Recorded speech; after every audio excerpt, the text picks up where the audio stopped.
आप सभियों को जय मसीह की। ಎಲ್ಲರಿಗೂ ಕೂಡ ಯೇಸು ಕ್ರಿಸ್ತ ನಾಮದಲ್ಲಿ ವಂದಿಸುತ್ತೇನೆ. हम परमेश्वर के वचन में जाने से पहले हम सब प्रार्थना करेंगे. ನಾವು ದೇವರ ವಾಕ್ಯವನ್ನು ಕೇಳುವುದಕ್ಕಿಂತ ಮುಂಚಿತವಾಗಿ ನಾವು ಪ್ರಾರ್ಥನೆ ಮಾಡುವರಾಗಿರೋಣ.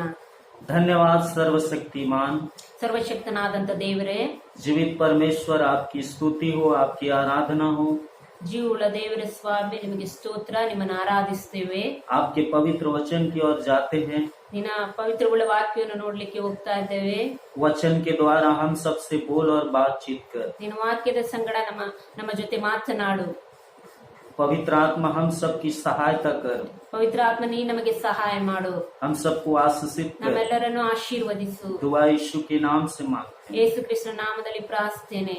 आमीन. ಆಮೆನ್. आइए हम लोग परमेश्वर के वचन में जाएंगे. ನಾವು ದೇವರ ವಾಕ್ಯವನ್ನು ನೋಡಿಕೊಳ್ಳೋರಾಗಿರೋಣ. लूका रचित सुसमाचार 5 अध्याय उसका 1 पद से हम 11 पद तक को पढ़ेंगे. ಲೂಕನ ಬರೆದ ಸುವಾರ್ತೆ 5ನೇ ಅಧ್ಯಾಯ 1ರಿಂದ 11ನೇ ವಾಕ್ಯದವರೆಗೂ ನಾವು ಓದಿಕೊಳ್ಳೋರಾಗಿರೋಣ. जब भीड़ परमेश्वर का वचन सुनने के लिए उस पर गिरी पड़ती थी और वह गनेसरत की झील के किनारे पर खड़ा था, तो ऐसा हुआ कि उसने झील के किनारे 2 नावें लगी हुई देखी और मछुए उन पर से उतरकर जाल धो रहे थे. उन नाव में से एक पर जो सामुन की थी चढ़कर उसने उससे विनती की कि किनारे से थोड़ा हटा ले चले. तब वह बैठकर लोगों को नाव पर से उपदेश देने लगा. जब वह बातें कर चुका तो सामुन से कहा, गहरे में ले चल और मछलियां पकड़ने के लिए अपने जाल डालो. सामुन ने उसको उत्तर दिया, हे स्वामी, हमने सारी रात मेहनत की और कुछ न पकड़ा, तो भी तेरे कहने से जाल डालूंगा. जब उन्होंने ऐसा किया तो बहुत मछलियां घेर लाए और उनके जाल फटने लगे. इस पर उन्होंने अपने साथियों को जो दूसरी नाव पर थे संकेत किया कि आकर हमारी सहायता करो, और उन्होंने आकर दोनों नावें यहाँ तक भर ली कि वे डूबने लगी. यह देखकर सामुन पतरस यीशु के पांव पर गिरा और कहा, हे प्रभु, मेरे पास से जा, क्योंकि मैं पापी मनुष्य हूँ. क्योंकि इतनी मछलियों के पकड़े जाने से उसे और उसके साथियों को बहुत अचंभा हुआ. और वैसे ही जब्दी के पुत्र याकूब और यूहन्ना को भी, जो सामुन के सहभागी थे, अचंभा हुआ. तब यीशु ने सामुन से कहा, मत डर, अब से तू मनुष्यों को जीवता पकड़ा करेगा. और वे नाव को किनारे पर ले आए और सब कुछ छोड़कर उसके पीछे हो लिए. ಇದಾದ ಮೇಲೆ ಆತನು ಗೆನೆಜರೆತ್ ಕೆರೆಯ ಬಳಿಯಲ್ಲಿ ನಿಂತುಕೊಂಡಿದ್ದಾಗ ಜನರು ದೇವರ ವಾಕ್ಯವನ್ನು ಕೇಳುವುದಕ್ಕಾಗಿ ಆತನ ಮೇಲೆ ನುಗ್ಗಾಡುತ್ತಿದ್ದರು. ಆಗ ಆತನು ಕೆರೆಯ ಬಳಿಯಲ್ಲಿ 2 ದೋಣಿಗಳನ್ನು ಕಂಡನು. ಅಲ್ಲಿ ಬೆಸ್ತರು ಅವುಗಳಿಂದ ಹೊರಗೆ ಹೋಗಿ ತಮ್ಮ ಬಲೆಗಳನ್ನು ತೊಳೆಯುತ್ತಿದ್ದರು. ಆಗ ಅವುಗಳಲ್ಲಿ ಸೀಮೋನನಾಗಿದ್ದ ದೋಣಿಯನ್ನು ಆತನು ಹತ್ತಿದ ಮೇಲೆ ಅದನ್ನು ಭೂಮಿಯಿಂದ ಸ್ವಲ್ಪ ನೂಕಬೇಕೆಂದು ಅವನನ್ನು ಕೇಳಿಕೊಂಡನು. ಆತನು ಕೂತುಕೊಂಡು ದೋಣಿಯೊಳಗಿಂದ ಜನರಿಗೆ ಬೋಧಿಸಿದನು. ಆತನು ಮಾತನಾಡುವುದನ್ನು ಮುಗಿಸಿದ ಮೇಲೆ ಸೀಮೋನನಿಗೆ ದೋಣಿಯನ್ನು ಆಳವಾದ ಸ್ಥಳಕ್ಕೆ ನಡೆಸಿ ಮೀನು ಹಿಡಿಯುವುದಕ್ಕೆ ನಿಮ್ಮ ಬಲೆಗಳನ್ನು ಬೀಸಿರಿ ಎಂದು ಹೇಳಿದನು. ಅದಕ್ಕೆ ಪ್ರತ್ಯುತ್ತರವಾಗಿ ಸೀಮೋನನು ಆತನಿಗೆ, ಗುರುವೇ, ನಾವು ರಾತ್ರಿಯೆಲ್ಲ ಪ್ರಯಾಸ ಪಟ್ಟೆವು, ಆದರೆ ಏನೂ ಸಿಕ್ಕಲಿಲ್ಲ. ಆದಾಗ್ಯೂ ನಿನ್ನ ಮಾತಿನಂತೆ ನಾನು ಬಲೆಯನ್ನು ಬೀಸುತ್ತೇನೆ ಎಂದು ಹೇಳಿದನು. ಅವರು ಅದರಂತೆ ಮಾಡಿ ಮೀನಿನ ದೊಡ್ಡ ರಾಶಿಯನ್ನು ಹಿಡಿದರು. ಅವರ ಬಲೆಯು ಹರಿಯಿತು. ಆಗ ಬೇರೆ ದೋಣಿಯಲ್ಲಿದ್ದ ತಮ್ಮ ಪಾಲುಗಾರರು ಬಂದು ನಮಗೆ ಸಹಾಯ ಮಾಡಬೇಕೆಂದು ಅವರು ಸನ್ನೆ ಮಾಡಿದರು. ಮತ್ತು ಅವರು ಬಂದು 2 ದೋಣಿಗಳನ್ನು ತುಂಬಿಸಲಾಗಿ ಅವು ಮುಳುಗಲಾರಂಭಿಸಿದವು. ಸೀಮೋನ್ ಪೇತ್ರನು ಅದನ್ನು ಕಂಡಾಗ ಯೇಸುವಿನ ಮೊಣಕಾಲಿಗೆ ಬಿದ್ದು, ನನ್ನನ್ನು ಬಿಟ್ಟು ಹೋಗು ಕರ್ತನೇ, ನಾನು ಪಾಪಾತ್ಮನು ಅಂದನು. ಯಾಕೆಂದ್ರೆ ಅವನು ಹಿಡಿದ ಮೀನುಗಳ ರಾಶಿಗಾಗಿ ಅವನ ಸಂಗಡ ಇದ್ದವರು ವಿಸ್ಮಯಗೊಂಡಿದ್ದರು. ಸೀಮೋನನು ಕೂಡ ಪಾಲುಗಾರರಾಗಿದ್ದ ಜೆಬೆದಾಯನ ಮಕ್ಕಳಾದ ಯಾಕೋಬ, ಯೋಹಾನರು ಹಾಗೆಯೇ ವಿಸ್ಮಯಪಟ್ಟರು. ಆಗ ಯೇಸು ಸೀಮೋನನಿಗೆ, ಹೆದರಬೇಡ, ಇಂದಿನಿಂದ ನೀನು ಮನುಷ್ಯರನ್ನು ಹಿಡಿಯುವೆ ಅಂದನು. ಅವರು ತಮ್ಮ ದೋಣಿಗಳನ್ನು ದಡಕ್ಕೆ ತಂದಾಗ ಎಲ್ಲವನ್ನು ಬಿಟ್ಟು ಆತನನ್ನು ಹಿಂಬಾಲಿಸಿದರು. यहाँ पर परमेश्वर का वचन कहता है ಇಲ್ಲಿ ದೇವರ ವಾಕ್ಯ ಹೇಳುತ್ತದೆ, कि जब भीड़ परमेश्वर का वचन सुनने के लिए उस पर गिरी पड़ती थी. ಇಲ್ಲಿ ಜನರ ಗುಂಪು ದೇವರ ವಾಕ್ಯವನ್ನು ಕೇಳಲಿಕ್ಕಾಗಿ ಬೀಳ್ತಾ ಇದ್ದಾರೆ ಎಂಬುದಾಗಿ. किस पर गिरी पड़ती थी? ಯಾರ ಮೇಲೆ ಬೀಳ್ತಾ ಇದ್ದಾರೆ ಎಂಬುದಾಗಿ यहाँ पे वचन साफ रीति से कहता है कि यीशु मसीह पर लोग भीड़ गिरी पड़ती थी। ಇಲ್ಲಿ ವಾಕ್ಯವು ಸ್ಪಷ್ಟವಾದ ರೀತಿಯಲ್ಲಿ ಬರೆಯಲ್ಪಟ್ಟಿದೆ, ಯೇಸು ಕ್ರಿಸ್ತನ ಮೇಲೆ ಅವರು ಬೀಳ್ತಾ ಇದ್ದಾರೆ ಎಂಬುದಾಗಿ. क्योंकि हमारा प्रभु यीशु मसीह सर्वशक्तिमान परमेश्वर है। ಯಾಕೆಂದ್ರೆ ನಮ್ಮ ಯೇಸು ಕ್ರಿಸ್ತನು ಸರ್ವಶಕ್ತನಾದಂತ ದೇವರಾಗಿದ್ದಾನೆ.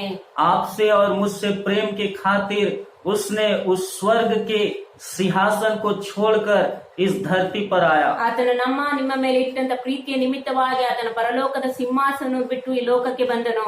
और हम देखते हैं कि वो एक मनुष्य का रूप धारण करके आया। ಆತನು ಮನುಷ್ಯ ರೂಪನಾಗಿ ಈ ಲೋಕಕ್ಕೆ ಬಂದನು.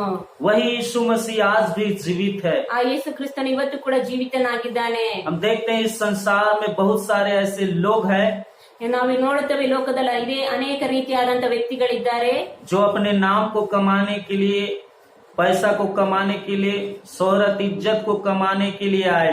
ಅನೇಕ ವ್ಯಕ್ತಿಗಳು ತಮ್ಮ ಹೆಸರನ್ನು ಹೆಚ್ಚಿಸಿಕೊಳ್ಳುವುದಕ್ಕೋಸ್ಕರ, ಹಣವನ್ನು ಸಂಪಾದನೆ ಮಾಡುವುದಕ್ಕೋಸ್ಕರ ಈ ಲೋಕಕ್ಕೆ ಬಂದರು. और आज उनका नाम और वो भी मर मिटे हैं।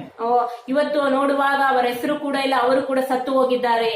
परंतु हम जब परमेश्वर के वचन को पढ़ेंगे तो प्रभु यीशु मसीह ने अपने वचन में कहा है कि मैं लोगों को चंगा करने के लिए आया, लोगों को उद्धार देने के लिए आया।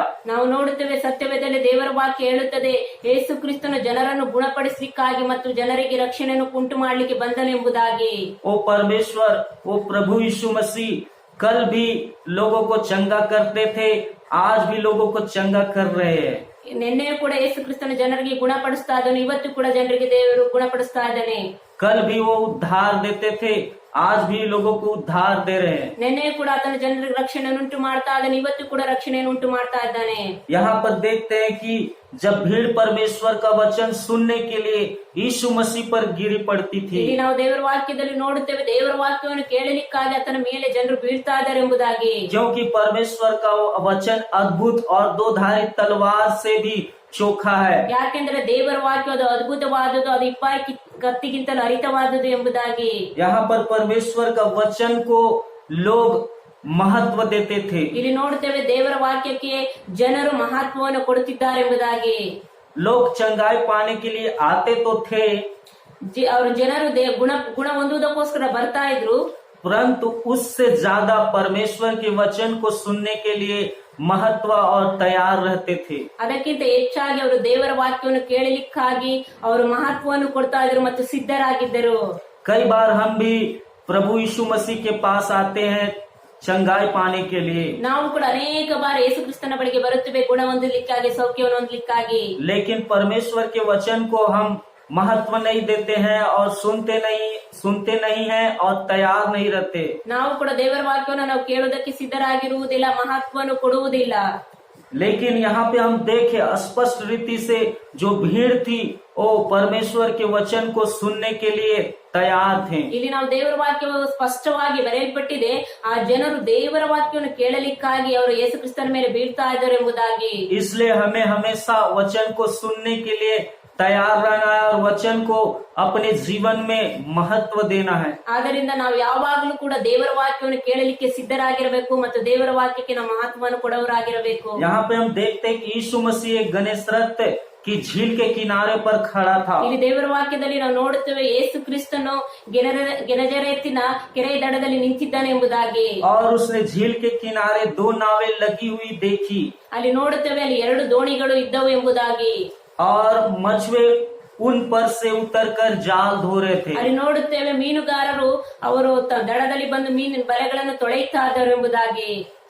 आप भी और मैं भी मछली पकड़ने वाले लोगों को देखे होंगे या सुने होंगे। ನಾವು ಕೂಡ ನೋಡಿದ್ದೇವೆ, ಮೀನು ಹಿಡಿಯೋರಂತರನ್ನು ನಾವು ನೋಡಿರಬಹುದು ಮತ್ತು ಅವರ ಕುರಿತಾಗಿ ನಾವು ಕೇಳಿರಬಹುದು कि वो मछली पकड़ने जाते हैं और उसके बाद जाल को धोते हैं। ಅವರು ಮೀನು ಹಿಡಿದುಕೊಂಡು ಬಂದ ನಂತರ ಅವರು ತಮ್ಮ ಬಲೆಗಳನ್ನು ತೊಳೆಯುತ್ತಾರೆ ಎಂಬುದಾಗಿ. और यहाँ पर जो लोग मछली पकड़ने गए थे और वापस आकर जाल को धो रहे थे, ಇಲ್ಲಿ ನೋಡುತ್ತೇವೆ ಅವರು ಮೀನು ಹಿಡಿಯುವುದಕ್ಕೆ ಹೋಗಿ ಅವರು ಹಿಂತಿರುಗಿ ಬಂದು ತಮ್ಮ ಬಲೆಗಳನ್ನು ತೊಳೆಯುತ್ತಿದ್ದಾರೆ ಎಂಬುದಾಗಿ. उन नाव वर्ष 3 में कहता है, उन नाव में से एक पर जो सामोन की थी चढ़कर उसने उससे विनती की कि किनारे से थोड़ा हटा ले चले।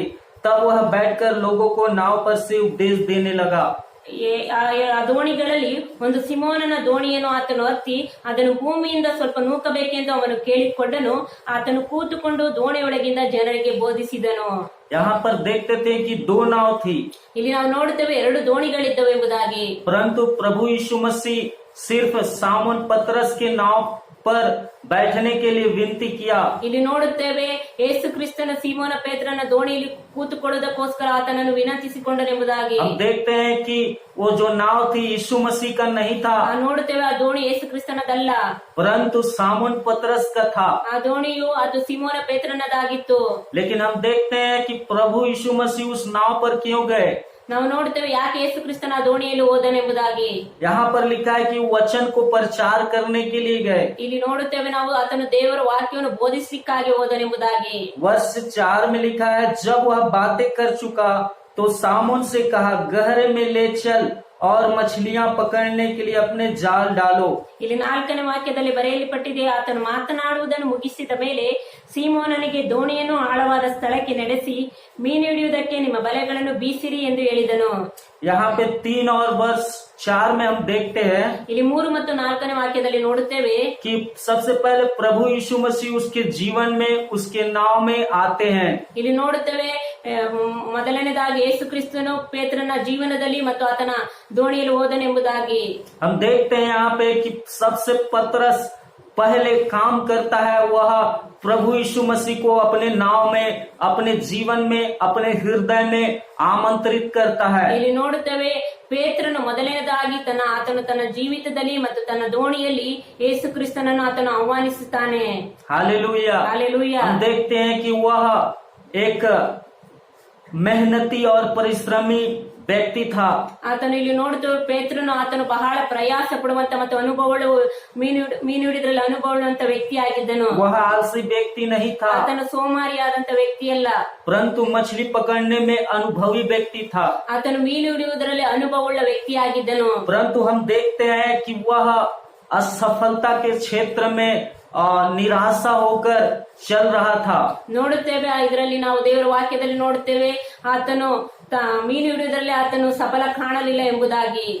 लेकिन हम देखते हैं कि जब यीशु मसीह प्रचार करते हैं वचन का, ಇಲ್ಲಿ ನೋಡ್ತೇವೆ ಯಾವಾಗ ಯೇಸು ಕ್ರಿಸ್ತನ ದೇವರ ವಾಕ್ಯವನ್ನು ಹೇಳ್ತಾ ಇದ್ದನು तो पतरस उस जगह पे मौजूद रहता है ಆ ಒಂದು ಸ್ಥಳದಲ್ಲಿ ಪೇತ್ರನು ಇದ್ದನು ಎಂಬುದಾಗಿ. और परमेश्वर के वचन को सुनता है। ಆತನು ದೇವರ ವಾಕ್ಯವನ್ನು ಕೇಳ್ತಾ ಇದ್ದನೆಂಬುದಾಗಿ. उसके बाद में प्रभु यीशु मसीह कहते हैं कि गहरे जल में ले चल। ಇದಾದ ನಂತರ ಆತನ ಮಾತನ್ನು ಮುಗಿಸಿದ ನಂತರ ಯೇಸು ಕ್ರಿಸ್ತನು ಹೇಳಿದನು, ಆಳವಾದ ಸ್ಥಳಕ್ಕೆ ನಿನ್ನ ದೋಣಿಯನ್ನು ನಡೆಸಿ ಎಂಬುದಾಗಿ. वर्ष 5 में कहता है, सामोन ने उसको उत्तर दिया, हे स्वामी, हमने सारी रात मेहनत की और कुछ न पकड़ा, तो भी तेरे कहने से जाल डालूंगा। 5ನೇ ವಾಕ್ಯದಲ್ಲಿ ಬರೆಯಲ್ಪಟ್ಟಿದೆ, ಅದಕ್ಕೆ ಪ್ರತ್ಯುತ್ತರವಾಗಿ ಸೀಮೋನನು ಆತನಿಗೆ, ಗುರುವೇ, ನಾವು ರಾತ್ರಿ ಎಲ್ಲ ಪ್ರಯಾಸ ಪಟ್ಟೆವು, ಆದರೆ ಏನು ಸಿಕ್ಕಲಿಲ್ಲ, ಆದಾಗ್ಯೂ ನಿನ್ನ ಮಾತಿನಂತೆ ನಾನು ಬಲೆಯನ್ನು ಬೀಸುತ್ತೇನೆ ಎಂದು ಹೇಳಿದನು.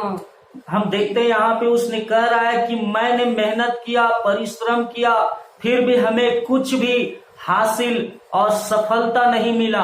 ಇಲ್ಲಿ ನೋಡುತ್ತೇವೆ ಸೀಮೋನ ಪೇತ್ರನು ಹೇಳುತ್ತೇವೆ, ನಾವು ಇಡೀ ರಾತ್ರಿ ಎಲ್ಲ ಪ್ರಯಾಸ ಪಟ್ಟೆವು, ಆದ್ರೂ ಕೂಡ ನಮಗೆ ಏನು ಕೂಡ ಸಿಕ್ಕಲಿಲ್ಲ ಎಂಬುದಾಗಿ. परंतु यहाँ पर 2 बात को हम देखते हैं। ಇಲ್ಲಿ ನಾವು 2 ವಿಚಾರದ ಸಂಗತಿಗಳ ಕುರಿತಾಗಿ ನೋಡಬಹುದು. पहली बात की जो पतरस था प्रभु के वचन से पूरा भर गया था। ಇಲ್ಲಿ ನೋಡುತ್ತೇವೆ ಮೊದಲನೇ ಮಾತು ನಾವು ನೋಡುವಾಗ ಆತನ ಪೇತ್ರನು ಯೇಸು ಕ್ರಿಸ್ತನ ವಾಕ್ಯದಿಂದ ಆತನು ತುಂಬಿಸಲ್ಪಟ್ಟನು ಎಂಬುದಾಗಿ. और दूसरी बात कि वो परमेश्वर की उपस्थिति में था। ಇಲ್ಲಿ ನೋಡುತ್ತೇವೆ ಎರಡನೇದಾಗಿ ಆತನು ಯೇಸು ಕ್ರಿಸ್ತನ ಪ್ರಸನ್ನತೆಯನ್ನು ಅನುಭವಿಸಿದನೆಂಬುದಾಗಿ. यहाँ पर हम देखते हैं कि कहता है, तो भी तेरे कहने से जाल डालूंगा। ಇಲ್ಲಿ ನೋಡುತ್ತೇವೆ ನಿನ್ನ ಮಾತಿನ ಮೇರೆಗೆ ನಾನು ಬಲೆಯನ್ನು ಹಾಕುತ್ತೇನೆ ಎಂಬುದಾಗಿ. क्यों ऐसा कहा? कि उसने प्रभु यीशु मसीह पर और प्रभु के वचन पर विश्वास किया। ಯಾಕೆ ಆತನು ಈ ರೀತಿಯಾಗಿ ಹೇಳಿದನು? ಆತನು ಯೇಸು ಕ್ರಿಸ್ತನ ಮೇಲೆ, ಆತನ ವಾಕ್ಯದ ಮೇಲೆ ಆತನು ನಂಬಿಕೆ ಇಟ್ಟನೆಂಬುದಾಗಿ. हम भी मेरे प्रियो कई बार हम परमेश्वर के वचन को सुनते हैं और उसे हम एक कान से सुनते हैं और एक कान से निकाल देते हैं। ನಾವು ಕೂಡ ಅನೇಕ ಬಾರಿ ದೇವರ ವಾಕ್ಯವನ್ನು ಒಂದು ಕಿವಿಯಿಂದ ಕೇಳಿ ಮತ್ತೊಂದು ಕಿವಿಯಿಂದ ಬಿಟ್ಟು ಬಿಡುತ್ತೇವೆ. परंतु हमें इस सामोन पतरस के समान प्रभु के वचन को अपने हृदय में रखना है। ನಾವು ಯಾವ ರೀತಿಯಾಗಿ ಪೇತ್ರನು ದೇವರ ವಾಕ್ಯವನ್ನು ಕೇಳಿ ಆತನ ಮನಸ್ಸಿನಲ್ಲಿ ಇಟ್ಟುಕೊಂಡು ಅದೇ ಪ್ರಕಾರ ನಾವು ಇಡಬೇಕಾಗಿದೆ. कहता है तो भी तेरे कहने से जाल डालूंगा। ನಿನ್ನ ಮಾತಿನ ಮೇರೆಗೆ ನಾನು ಬಲೆಯನ್ನು ಹಾಕುತ್ತೇನೆ ಎಂಬುದಾಗಿ. वर्ष 6 में कहता है जब उन्होंने ऐसा किया तो बहुत मछलियां घेर लाए और उनके जाल फटने लगे। ಅವರು ಅದರಂತೆ ಮಾಡಿ ಮೀನಿನ ದೊಡ್ಡ ರಾಶಿಯನ್ನು ಹಿಡಿದರು, ಅವರ ಬಲೆಯು ಹರಿಯಿತು ಎಂಬುದಾಗಿ. यहाँ पर हम देखते हैं कि वो सामोन पतरस परमेश्वर के वचन को पालन किया। ಇಲ್ಲಿ ನೋಡುತ್ತೇವೆ ಸೀಮೋನ ಪೇತ್ರನು ದೇವರ ವಾಕ್ಯವನ್ನು ಆತನು ಪಾಲಿಸಿದನೆಂಬುದಾಗಿ. हमें भी प्रभु का वचन हमसे बात करता है, लेकिन हम कई ऐसे परिस्थिति में परमेश्वर के वचन को पालन नहीं करते। हम उनके वचन को अपने हृदय को नहीं भरते, परमेश्वर के वचन को हम नहीं पढ़ते। ನಾವು ಕೂಡ ಅನೇಕ ಬಾರಿ ದೇವರ ವಾಕ್ಯವನ್ನು ಕೇಳಿದರಾಗ ಅದನ್ನು ನಾವು ಪಾಲಿಸದೆ ನಾವು ಕೇಳಿದ ಹಾಗೆ ಇರುತ್ತೇವೆ.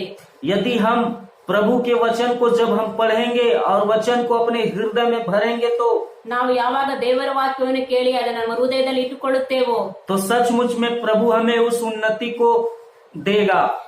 ಆವಾಗ ದೇವರು ನಮ್ಮ ನಿಜವಾದ ಆತನು ಅಭಿವೃದ್ಧಿ ಪಡಿಸುವ ಆತನಾಗಿದ್ದಾನೆ. हो सकता है मेरे प्रिय भाई और बहनों, ನಾವು ನೋಡಬಹುದು ನನ್ನ ಸಹೋದರ ಸಹೋದರಿಯರೇ, आप भी किसी क्षेत्र में असफलता को महसूस कर रहे होंगे। ನಾವು ಅನೇಕ ವಿಷಯಗಳಲ್ಲಿ ನಾವು ಫಲ ಕಾಣದೇ ಇರಬಹುದು. हो सकता होगा शादी के क्षेत्र में, ನಾವು ಮದುವೆ ವಿಚಾರ ಕಾರ್ಯಗಳಲ್ಲಿ ಇರಬಹುದು, बिजनेस के क्षेत्र में, ವ್ಯಾಪಾರದ ವಿಚಾರದಲ್ಲಿ ಇರಬಹುದು, पढ़ाई लिखाई के क्षेत्र में, ವಿದ್ಯಾಭ್ಯಾಸದ ವಿಚಾರದಲ್ಲಿ ಇರಬಹುದು, सेवा कार्य के क्षेत्र में ಸೇವೆ ವಿಚಾರದಲ್ಲಿ ಇರಬಹುದು. हम असफलता को अनुभव कर रहे हैं या महसूस कर रहे होंगे। ನಾವು ವಿಫಲರಾಗಿ ನಾವು ನಿರಾಶೆ ಉಳ್ಳವರಾಗಿರಬಹುದು. यहाँ पर हम देखते कि पतरस ने सबसे पहले क्या किया कि उसने प्रभु यीशु मसीह को अपने जीवन में आमंत्रित किया। ಇಲ್ಲಿ ನೋಡುತ್ತೇವೆ ಎಲ್ಲದಕ್ಕಿಂತ ಹೆಚ್ಚಾಗಿ ಮೊದಲು ಪೇತ್ರನು ತನ್ನ ಜೀವಿತದಲ್ಲಿ ಯೇಸು ಕ್ರಿಸ್ತನನ್ನು ಆತನು ಆಹ್ವಾನಿಸಿದನೆಂಬುದಾಗಿ. यदि हम भी किसी क्षेत्र में आज असफलता में पड़े हुए हैं तो आज हमें प्रभु यीशु मसीह को आमंत्रित करने की आवश्यकता है। ನಾವು ಯಾವ ಒಂದು ಕ್ಷೇತ್ರದಲ್ಲಿ ಫಲ ಕಾಣದೇ ಇದ್ದೇವೋ ಆ ಒಂದು ಕ್ಷೇತ್ರದಲ್ಲಿ ನಾವು ಯೇಸು ಕ್ರಿಸ್ತನನ್ನ ನಾವು ಆಹ್ವಾನಿಸಬೇಕಾಗಿದೆ. यहाँ पे देखें कि उनके जाल फटने लगे थे। ಇಲ್ಲಿ ನೋಡುತ್ತೇವೆ ಆತನ ಬಲೆಗಳು ಅರಿಯಲ್ಪಡ್ತಾ ಇದ್ದವು ಎಂಬುದಾಗಿ. यहाँ पर हम इस बात को देखते हैं कि क्यों जाल फटने लगे। ಇಲ್ಲಿ ನಾವು ನೋಡುತ್ತೇವೆ ಯಾಕೆ ಬಲೆಗಳು ಅರಿತಾ ಇದ್ದವು ಎಂಬುದಾಗಿ. बहुत ही यहाँ पे गहरी गुण भरी बात छिपी हुई है ಇಲ್ಲಿ ಬಹಳವಾದಂತ ರಹಸ್ಯವಾದಂತ ಒಂದು ಮಾತು ಬರೆಯಲ್ಪಟ್ಟಿದೆ कि जो पतरस रात में गया था, ನೋಡುತ್ತೇವೆ ಪೇತ್ರ ರಾತ್ರಿ ಮೀನು ಹಿಡಿಯಕ್ಕೆ ಹೋಗಿದ್ದಾನೆಂಬುದಾಗಿ. उसका नाव, जाल और पतरस और वही झील था। ಅಲ್ಲಿ ನೋಡುತ್ತೇವೆ ಆತನಿಗಿದ್ದಂತ ದೋಣಿ, ಬಲೆಯು ಮತ್ತು ಸರೋವರ ಅವು ಮಾತ್ರ ಇದೆ ಎಂಬುದಾಗಿ. परंतु हम देखे कि वो खाली पतरस था। ಆತನು ಖಾಲಿ ಪೇತ್ರನಾಗಿದ್ದಾನೆಂಬುದಾಗಿ. परंतु प्रभु यीशु मसीह के कहने पर जो सुबह गया, ಯಾವಾಗ ಯೇಸು ಕ್ರಿಸ್ತನ ವಾಕ್ಯವನ್ನು ಕೇಳಿ ಬೆಳಗ್ಗೆ ಹೋದಂತ ಪೇತ್ರನು वह पतरस भरा हुआ पतरस था। ಆತನು ತುಂಬಿಸಲ್ಪಟ್ಟಂತ ಪೇತ್ರನಾಗಿದ್ದನು. परमेश्वर का वचन से भर गया था। ಆತನು ಪವಿತ್ರ ದೇವರ ವಾಕ್ಯದಿಂದ ತುಂಬಿಸಲ್ಪಟ್ಟಂತ ಪೇತ್ರನಾಗಿದ್ದನು. हालेलुया। ಹಾಲೆಲೂಯಾ. हम देखते हैं कि वही जाल, ನಾವು ನೋಡ್ತೇವೆ ಅದೇ ಒಂದು ಬಲೆ, वही नाव, वही पतरस, वही झील। ಅದೇ ದೋಣಿ, ಅದೇ ಪೇತ್ರನು, ಅದೇ ಸರೋವರ ಎಂಬುದಾಗಿ. हालेलुया। ಹಾಲೆಲೂಯಾ. हम यहाँ पर जक्कई के जीवन को देखते हैं ನಾವು ನೋಡ್ತೇವೆ ಜಕ್ಕಾಯನ ಕುರಿತಾಗಿ. कि जक्कई एक चुंगी लेने वाला व्यक्ति था ಆತನೊಬ್ಬ ಸುಂಕ ವಸೂಲಿ ಮಾಡುವಂತ ಮನುಷ್ಯನಾಗಿದ್ದಾನೆಂಬುದಾಗಿ. और लोगों के नजर में और परमेश्वर के नजर में वो एक अच्छा व्यक्ति नहीं था। ಆತನು ದೇವರ ದೃಷ್ಟಿಯಲ್ಲೂ ಮತ್ತು ಮನುಷ್ಯರ ದೃಷ್ಟಿಯಲ್ಲೂ ಆತನು ಒಳ್ಳೆಯ ಮನುಷ್ಯನಾಗಿರಲಿಲ್ಲ. जब हम जक्कई के उस पूरे भाग को पढ़ेंगे तो स्पष्ट रीति से पता चलता है कि उसके कुटुंब परिवार में कोई समस्या थी और उसके घर में कोई समस्या थी। ನಾವು ನೋಡುತ್ತೇವೆ ಆತನ ಒಂದು ಜಕ್ಕಾಯನ ಕುರಿತಾಗಿ ನಾವು ಓದುವಾಗ ಆತನ ಕುಟುಂಬದಲ್ಲಿ ನಿರಾಶೆ ಉಳ್ಳವನಾಗಿದ್ದಾನೆಂಬುದಾಗಿ. हम देखते हैं कि जब गुल्लर के पेड़ पर प्रभु यीशु मसीह ने उसे देखा, ಆತನು ಯಾವಾಗ ಆಲದ ಮರವನ್ನು ಹತ್ತಿದನು, ಯೇಸು ಕ್ರಿಸ್ತನ ಆತನು ನೋಡಿದನು, उससे पहले उसने अपने हृदय में इच्छा रखा कि मैं कौन यीशु मसीह है वो कैसा दिखता है उसे वो देखने का आशा रखना अपने हृदय में। ಆತನು ತನ್ನ ಜೀವಿತದಲ್ಲಿ ಅಂದುಕೊಂಡನು ಯೇಸು ಕ್ರಿಸ್ತನು ಯಾರು ಆತನು ನೋಡಬೇಕೆಂಬುದಾಗಿ ಆಸೆ ಇಟ್ಟುಕೊಂಡನು। जब वह आशा रखा तो उसकी आशा को प्रभु यीशु मसीह ने पूरा किया। ಯಾವಾಗ ಆತನ ಮನಸ್ಸಿನಲ್ಲಿ ಆಸೆ ಇಟ್ಟುಕೊಂಡನು ಅದನ್ನು ಯೇಸು ಕ್ರಿಸ್ತನು ಅದನ್ನು ಅರ್ಥ ಮಾಡಿಕೊಂಡನು। और कहा कि मुझे तेरे घर जाना अवश्य है। ಆಗ ಯೇಸು ಕ್ರಿಸ್ತನು ಹೇಳಿದನು ನಾನು ನಿಮ್ಮ ಮನೆಯಲ್ಲಿ ಇಳುಕೊಳ್ಳಬೇಕೆಂದಿದ್ದೇನೆ ಎಂಬುದಾಗಿ। यहाँ पे हम देखें कि जब प्रभु यीशु मसीह उस घर में जाते हैं ಯಾವಾಗ ಯೇಸು ಕ್ರಿಸ್ತನು ಆತನ ಮನೆಗೆ ಹೋದನು तो जक्कई का जीवन परिवर्तन हो जाता है। ಅಲ್ಲಿ ನೋಡುತ್ತೇವೆ ಜಕ್ಕಾಯನ ಜೀವಿತ ಪರಿವರ್ತನೆ ಆಯಿತು ಎಂಬುದಾಗಿ। और प्रभु यीशु मसीह कहता है आज इस घर में उद्धार आया है। ಆಗ ಯೇಸು ಕ್ರಿಸ್ತನು ಹೇಳುತ್ತಾನೆ ಇವತ್ತು ಈ ಮನೆಗೆ ರಕ್ಷಣೆ ಉಂಟಾಯಿತು ಎಂಬುದಾಗಿ। हालेलुया। हालेलुया। इसी रीति से मेरे प्रिय भाई और बहनों, ಇದೇ ಪ್ರಕಾರವಾಗಿ ನನ್ನ ಸಹೋದರ ಸಹೋದರಿಯರೇ, यदि हम अपने हृदय में एक आशा रखे परमेश्वर के प्रति, प्रभु यीशु मसीह के वचन के प्रति, प्रार्थना के प्रति, उसके सेवा कार्य के प्रति, तो प्रभु यीशु मसीह हमारे उस क्षेत्र में आशीषित करेगा। ನಾವು ಕೂಡ ಯೇಸು ಕ್ರಿಸ್ತನ ಮೇಲೆ ಆತನ ವಾಕ್ಯದ ಮೇಲೆ ಪ್ರಾರ್ಥನಾ ಜೀವಿತದಲ್ಲಿ ನಾವು ಆಸೆ ಕೊಟ್ಟು ಇಟ್ಟುಕೊಂಡಿರುವುದಾದ್ರೆ ಯಾವ ಕ್ಷೇತ್ರದಲ್ಲಿ ನಾವು ನಿರಾಶೆ ಉಳ್ಳವರಾಗಿ ನಡೆಯುತ್ತಿದ್ದರೂ ದೇವರು ಅದನ್ನು ನಮ್ಮನ್ನು ಆಶೀರ್ವದಿಸಿ ನಡೆಸುವ ಆತನಾಗಿದ್ದಾನೆ। हालेलुया। ಹಲ್ಲೆಲೂಯಾ। एक चुंबक को हम देखें ನಾವೊಂದು ಅಯಸ್ಕಾಂತವನ್ನು ನೋಡಿದ್ದೇವೆ कि एक चुंबक में एक चुंबकीय आकर्षित गुण होता है। ಅಯಸ್ಕಾಂತದಲ್ಲಿ ಒಂದು ಆಕರ್ಷಿಸುವಂತ ಗುಣ ಇದೆ। और जब हम चुंबक को एक जगह पर रखे तो ऑटोमेटिक लोहा जो आयरन है उसके पास आने लगती है। ಅಲ್ಲಿ ನಾವು ಯಾವಾಗ ಒಂದು ಲೋಹವನ್ನು ಒಂದು ಸ್ಥಳದಲ್ಲಿ ನಾವು ಇಟ್ಟಾಗ ಅದರಲ್ಲಿರುವಂತ ಸುತ್ತಲಿರುವಂತ ಕಬ್ಬಿಣದ ವಸ್ತುಗಳು ಅದಕ್ಕೆ ಬಂದು ಅಂಟಿಕೊಳ್ಳುತ್ತವೆ। परंतु यदि चुंबक अपने चुंबकीय आकर्षित गुण को यदि खो जाए तो किसी भी काम का नहीं होगा। ಅಯಸ್ಕಾಂತದಲ್ಲಿರುವಂತ ಆಕರ್ಷಿಸುವಂತ ಗುಣವು ಅದನ್ನು ಕಳೆದುಕೊಳ್ಳುವುದಾದರೆ ಅದು ಯಾವ ಪ್ರಯೋಜನಕ್ಕೆ ಬಾರದು ಎಂಬುದಾಗಿ। हम देखते हैं कि जो पतरस रात में गया था ಪೇತ್ರನು ರಾತ್ರಿ ಹೋದಂತ ಪೇತ್ರನು उसमें उसके पास अनुभव था, ಅವನಲ್ಲಿ ಅನುಭವವಿತ್ತು, लेकिन उसमें जो चुंबकीय आकर्षित गुण होता है वो उसके अंदर नहीं था। ಆತನ ಒಂದು ಅಯಸ್ಕಾಂತವು ಸೆಳೆಯುವಂತ ಗುಣವು ಆತನಲ್ಲಿ ಇರಲಿಲ್ಲ ಎಂಬುದಾಗಿ। परंतु जो सुबह गया ಯಾವಾಗ ಆತನ ಬೆಳಗ್ಗೆ ಹೋದಂತ ಪೇತ್ರನು वो पतरस के पास वो चुंबकीय गुण भरा हुआ था ಅಲ್ಲಿ ಒಂದು ನೋಡುತ್ತೇವೆ ಬೆಳಗ್ಗೆ ಹೋದಂತ ಪೇತ್ರನಲ್ಲಿ ಅಲ್ಲಿ ಒಂದು ಆಕರ್ಷಿಸುವಂತ ಗುಣವಿತ್ತು ಎಂಬುದಾಗಿ। और वह यीशु मसीह था ಅಲ್ಲಿ ನೋಡುತ್ತೇವೆ ಯೇಸು ಕ್ರಿಸ್ತನು ಇದ್ದನೆಂಬುದಾಗಿ। और यीशु मसीह का जो वचन उसके अंदर भरा हुआ था। ನಾವು ನೋಡುತ್ತೇವೆ ಯೇಸು ಕ್ರಿಸ್ತನ ವಾಕ್ಯ ಆತನ ಹೃದಯದಲ್ಲಿ ತುಂಬಲ್ಪಟ್ಟಿತು ಎಂಬುದಾಗಿ। यहाँ पर हम देखते हैं इसीलिए जाल फटने लगा ಇದರಿಂದಲೇ ನಾವು ನೋಡುತ್ತೇವೆ ಅವರ ಬಲೆಗಳು ಅರಿಯಲ್ಪಡ್ತಾ ಇದ್ದವು ಎಂಬುದಾಗಿ। और वह उस सामर्थ के द्वारा प्रभु यीशु मसीह के साथ जब गया ಯಾಕೆಂದ್ರೆ ನೋಡುತ್ತೇವೆ ಆತನ ಯೇಸು ಕ್ರಿಸ್ತನ ಅವರ ಜೊತೆಯಲ್ಲಿ ಹೋಗಿದ್ದಾನೆ ಎಂಬುದಾಗಿ। तो बहुत सारी मछलियां उसके जाल में प्रवेश हो गए ಆದ್ದರಿಂದಲೇ ಅನೇಕ ಮೀನುಗಳು ರಾಶಿಯಾದಂತ ಮೀನುಗಳು ಆತನ ಬಲೆಯಲ್ಲಿ ಬಂದವು ಎಂಬುದಾಗಿ। और यहाँ तक कि जाल फटने लगे। ಆದ್ದರಿಂದಲೇ ಬಲೆಗಳು ಅರಿಯಲ್ಪಡ್ತಾ ಇದ್ದವು ಎಂಬುದಾಗಿ। यहाँ पर 7 वर्ष में को हम पढ़ेंगे। इस पर उन्होंने अपने साथियों को जो दूसरी नाव पर थे संकेत किया आकर हमारी सहायता करो। ಆಗ ಬೇರೆ ದೋಣಿಯಲ್ಲಿದ್ದ ತಮ್ಮ ಪಾಲುಗಾರರು ಬಂದು ತಮಗೆ ಸಹಾಯ ಮಾಡಬೇಕೆಂದು ಅವರು ಸನ್ನೆ ಮಾಡಿದರು। यहाँ पे हम देखते हैं पतरस के जीवन को ನಾವಿಲ್ಲಿ ನೋಡುತ್ತೇವೆ ಪೇತ್ರನ ಜೀವಿತ सेल्फिश की तरह नहीं था। ಆತನು ಆತನ ಜೀವಿತದಲ್ಲಿ ಸ್ವಾರ್ಥವುಳ್ಳಂತ ಮನುಷ್ಯನಾಗಿರಲಿಲ್ಲ। एक अनुभवी व्यक्ति था, उसे पता था कि मैं भी असफलता व्यक्ति हूँ जो उसके नाव के क्षेत्र में, उसके हृदय के क्षेत्र में। ಆತನಿಗೆ ಗೊತ್ತಿತ್ತು ನನ್ನ ಜೀವಿತದಲ್ಲಿ ನಾನು ವಿಫಲನಾಗಿದ್ದಾನೆ ಮತ್ತು ನನ್ನ ದೋಣಿಯ ವಿಚಾರದಲ್ಲೂ ಕೂಡ ನಾನು ವಿಫಲನಾಗಿದ್ದೇನೆ ಎಂಬುದಾಗಿ। इसलिए जब वह फलवंत होने लगा ಯಾವಾಗ ಆತನು ಫಲವನ್ನು ಕಾಣಲಿಕ್ಕೆ ಪ್ರಾರಂಭಿಸಿದನು इसलिए वह अपने भाइयों को भी सहायता के लिए, मदद के लिए बुलाया। ಅಲ್ಲಿ ನೋಡುತ್ತೇವೆ ಆತನ ಜೊತೆಯಲ್ಲಿದ್ದಂತ ಸಂಗಡಿಗರನ್ನು ಪಾಲುಗಾರರು ಆತನು ಸಹಾಯಕ್ಕಾಗಿ ಕರೆದನೆಂಬುದಾಗಿ। अपने स्वार्थ के लिए नहीं ಆತನು ತನ್ನ ಸ್ವಾರ್ಥಕ್ಕಾಗಿ ಮಾತ್ರವಲ್ಲ परंतु अपने जैसे फलवंत होकर उनको भी आशीषित करने के लिए। ಆತನು ಕಂಡಂತ ಫಲವನ್ನು ಕೂಡ ಅವರು ಕೂಡ ಕಾಣಬೇಕೆಂಬುದಾಗಿ। हमें भी मेरे प्रियो, ನಾವು ಕೂಡ ನನ್ನ ಸಹೋದರರೇ, कई बार हम लोग अपने कुटुंब परिवार ನಾವು ಕೂಡ ಅನೇಕ ಬಾರಿ ನಮ್ಮ ಕುಟುಂಬದ ಕುರಿತಾಗಿ अपने बारे में ही सोचते हैं, ನಮ್ಮ ಕುರಿತಾಗಿ ನಾವು ಯೋಚಿಸ್ತೇವೆ।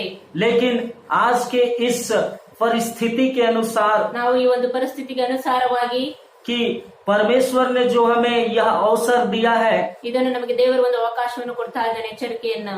प्रार्थना और वचन का जो समय दिया है कि हम उसमें प्रभु के साथ संबंध बनाए, ದೇವರ ವಾಕ್ಯ ಮತ್ತು ಪ್ರಾರ್ಥನೆಯಲ್ಲಿ ನಾವು ಸಂಬಂಧವನ್ನು ಇರಿಸಬೇಕೆಂಬುದಾಗಿ. इसलिए हमें प्रभु के साथ बने रहना है ಆದ್ದರಿಂದ ನಾವು ಯೇಸು ಕ್ರಿಸ್ತನಲ್ಲಿ ನಾವು ನಾವು ಒಳ್ಳೆಯ ಸಂಬಂಧವನ್ನು ಇರಿಸಿಕೊಳ್ಳಬೇಕೆಂಬುದಾಗಿ. और दूसरों को भी मदद सहायता करना है. ನಾವು ಕೂಡ ಇನ್ನು ನೆರೆಯವರೆಗೂ ಕೂಡ ನಾವು ಸಹಾಯಕರಾಗಿರಬೇಕೆಂಬುದಾಗಿ. ये सारी बात होने के बाद में ಈ ಎಲ್ಲಾ ಮಾತುಗಳು ಮುಗಿದ ನಂತರ पतरस जो है स्पष्ट रीति से प्रभु यीशु मसीह को समझ जाता है ಆದರೆ ಪೇತ್ರನು ಆತನು ಸ್ಪಷ್ಟವಾಗಿ ಯೇಸು ಕ್ರಿಸ್ತನ ಕುರಿತಾಗಿ ಆತನು ತಿಳುಕೊಂಡನು. और प्रभु यीशु मसीह के पांव पर गिरकर कहता है क्योंकि मैं पापी मनुष्य हूँ. ಆತನು ಯೇಸು ಕ್ರಿಸ್ತನ ಪಾದಕ್ಕೆ ಪೇತ್ರನು ಬಿದ್ದು, ನಾನು ಪಾಪಾತ್ಮನು. यदि मेरे प्रियो, यदि हम भी जाने अनजाने में कई बार पाप कर जाते हैं ನಾವು ಕೂಡ ನಮಗೆ ಗೊತ್ತಿಲ್ಲದೆ ಅನೇಕ ಪಾಪಗಳನ್ನು ನಾವು ಮಾಡುತ್ತೇವೆ. और कई बार हम छुपाने की भी कोशिश ನಾವು करते हैं. ಅನೇಕ ಒಂದು ಸಂಗತಿಗಳನ್ನು ಮುಚ್ಚಿಡುತ್ತೇವೆ.